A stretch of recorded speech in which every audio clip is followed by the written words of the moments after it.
ஒரு ஒயரை பின்னால் இன்னொரு ஒயரை நீங்கள் கொடுத்துக்கோங்க. ரன்னிங் ஒயர் மாதிரியே. இப்போ அந்த லூப் கிரியேட் பண்ணுங்கள். எப்படி லூப் கிரியேட் பண்ணால் உள் பக்கமாக மடிக்கணும். பக்கமாக மடிச்சுட்டு அந்த ஒயருக்கு நேராக வச்சுட்டு அந்த ஒயரை அந்த லூப் வழியே எடுத்து டைட் பண்ணிட வேண்டியதான். நாட் போடும்போது ஒன்று போடும்போது உங்களுக்கு இந்த மாதிரி லூஸாக இருக்கும். இதில் 2 எண்ணம் நீங்கள் லூப் போடணும். 2 லூப் போட்டு அந்த ஒயரை இழுக்கணும். அப்படி இழுத்தா தான் டைட்டாக இருக்கும்.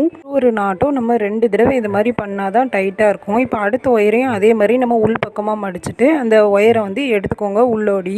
இதே மாதிரி இன்னொரு ட்ரிப்பும் நம்ம பண்ணால் தான் டைட்டாக இருக்கும். இந்த மாதிரி அடுத்த ஒயரை ஜாயின் பண்ணும்போது ரன்னிங் ஒயருக்கு அடியில் வச்சு தான் நீங்கள் செய்யணும். மேலே வச்சு நீங்கள் செய்யக்கூடாது. இதே மாதிரி இந்த வி நாட்டில் பண்ணுற கூட இப்போ மற்ற நாட்டில் நம்ம கூட பண்ணுற மாதிரி ஸ்ட்ராங்காக இருக்காது. பக்கத்தில் ஏதாவது சின்ன சின்ன ஜாமாக்கள் வாங்குறதுக்கு இந்த நாட் போட்டு நம்ம கூட பண்ணிக்கலாம். இந்த நாட்டில் நம்ம ஃப்ளவர் பண்ணி டெக்கர் கூட பண்ணிக்கலாம். இந்த ஒயரை யூஸ் பண்ணிவிட்டு நம்ம ஃப்ளார் அந்த மாதிரி டெக்கர் எல்லாம் பண்ணுறது நான் அடுத்தடுத்த வீடியோவை உங்களுக்கு அப்லோட் பண்ணுறேன். நீங்களும் கற்றுக்கோங்க.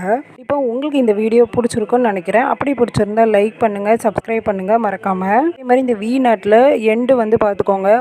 ஒரு எண்டு மேல் பக்கமாக இருக்கணும், இன்னொரு எண்டு கீழ் பக்கமாக இருக்கணும். வி நாட். இதே மாதிரி வேறு என்ன வீடியோ போடலான்னு சொல்லிட்டு மறக்காமல் கமெண்ட்டில் சொல்லுங்கள். கண்டிப்பாக ட்ரை பண்ணிட்டு உங்கள்கிட்டையும் வீடியோ போடுறேன்.